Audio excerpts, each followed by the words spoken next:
Alrighty, up next we have April.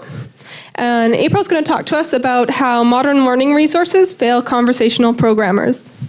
Hi everyone, I'm April Wang, a master's student from computing science.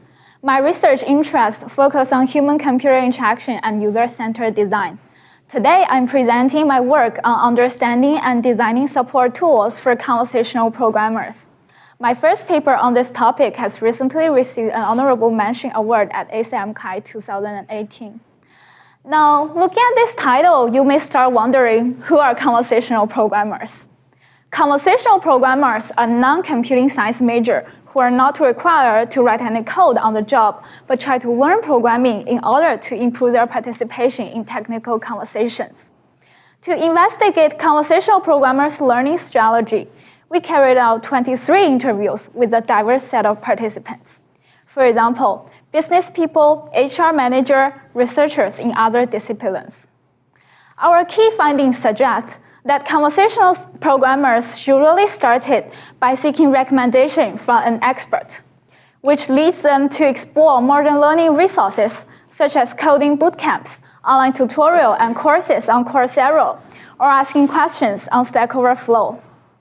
However, our participants describe feelings of failure while using these resources, because these resources focus too much on programming syntax and logic, and the explanations are not always relevant. And more importantly, participants feel social isolated while using these resources.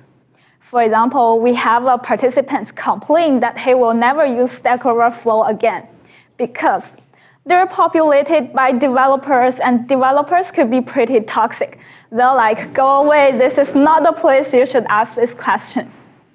Anyway, despite all this mismatch of expectations, the majority of conversational programmers wanted to keep learning programming if appropriate learning resources were available, which suggests HCI can play a key role in designing tailored learning resources for this population. Currently, we're exploring how tailored and crowdsourced learning resources can help conversational programmers learn programming. We're designing Jargon Aid, a crowdsourced computing science jargon dictionary for conversational programmer that has contributions and explanations from domain experts rather than developers.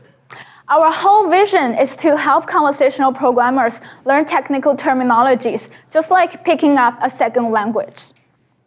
In conclusion, my research sheds light on how modern learning resources that focus on artifact creation fail conversational programmers, and identifies design opportunities for helping this population. Thanks for your listening.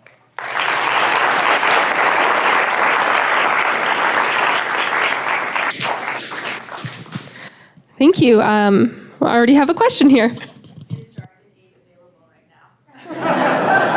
It's currently a developing prototype, but the main idea is we want to build conversational programmers' own community. Yeah. Yes, please. Have you considered possibly commercializing this or implementing this within industry, because there is a pretty big market opportunity for this, right, with tech? Yeah, I mean, a lot of HCI research actually ties very closely to the industry. So if after we run some usability tests, we find this tool or this this process of providing them community help can help conversational programmers, we may consider commercializing it, but that's a long-term story. Yeah. Yes, please. So your results, I think, probably quite familiar to most professors in the sense that those, you can generalize those to standard challenges for people learning any new discipline. Right. Are there any results that you found that really surprised you? I think some results is like people think learning technical terminologies, like in order to learn those computer science technologies, they have to know basic programming syntax first. For example, we do interview the biologist, and then she has a lot of data in her experiment, and she's writing a grant. So she's wondering, okay, I have a lot of data, and should I put the term big data into my grant?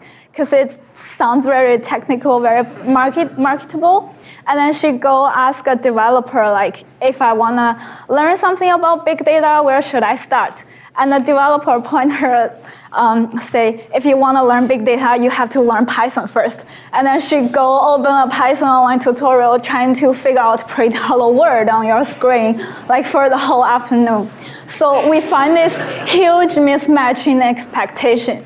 I think the key reason is they ask the wrong people for help. Yeah. She asked here whether she should include big data, she should definitely get a yes. Right. Yes? Propose with moderate jargon age because the people who are into programming will be the one who will be using technical jargons possibly, and this jargon age is supposed to be for a non-programmer. Who will be the one moderating it?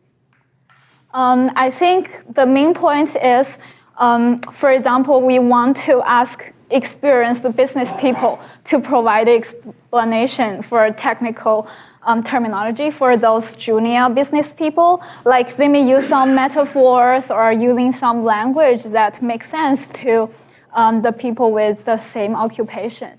Yeah, so we want to match them with their different backgrounds. Yep. Okay, thank you very much. Thank you.